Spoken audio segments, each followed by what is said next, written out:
Thank you for joining us on the program. Let's go straight to the issues at hand. So we know that last week the Sudanese government signed a peace deal with the Sudan Revolutionary Front. Given how long Sudan's region has been affected by conflicts over time, how significant is this MOU?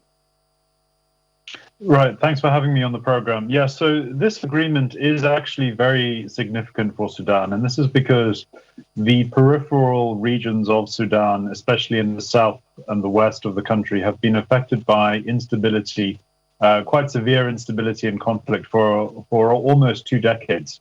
So this is a very positive development, in our opinion, here at Dhaka Frontier. It's a key step in towards rebuilding the stability of the country. It's very encouraging that the US, the UK, and Norway were involved in negotiating the peace agreement. And it really reflects the new transitional government's determination to normalize the security landscape in the country. But I would say that it's by no means a guaranteed, it's no means going to be an easy process. So Sudan is a very vast country. It has a very fraught history of conflict and instability, and many of the conditions of the agreement, which include things like incorporating the former rebels into the armed forces, will be quite a difficult thing to achieve, especially given the current economic crisis that you referred to in Sudan. So, although we are quite optimistic, there are many steps that need to be achieved before the longer-term stability of the country is guaranteed.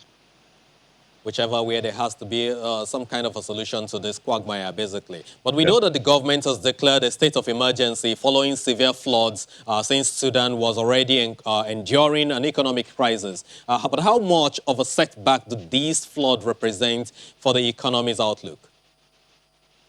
Yeah, so it's really significant that you mentioned the floods, because this couldn't really come at a worse time for Sudan.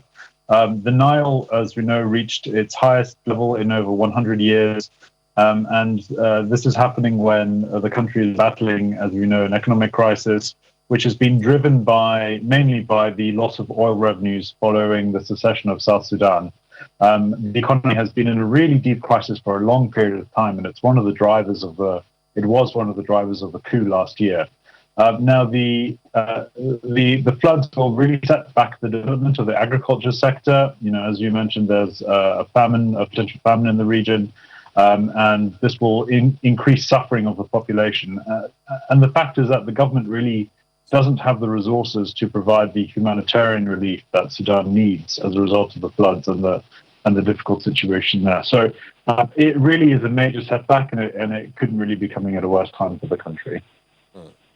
So quickly, before I let you go, following the removal of the former President Omar al-Bashir in a coup last year, Sudan's new government has made significant progress in normalizing relations with key global players like the United States, the European Union, and of course, Israel. But how will all of these engender investments, and how exciting will businesses be for this? Because again, this is bringing them back on the international stage, eh?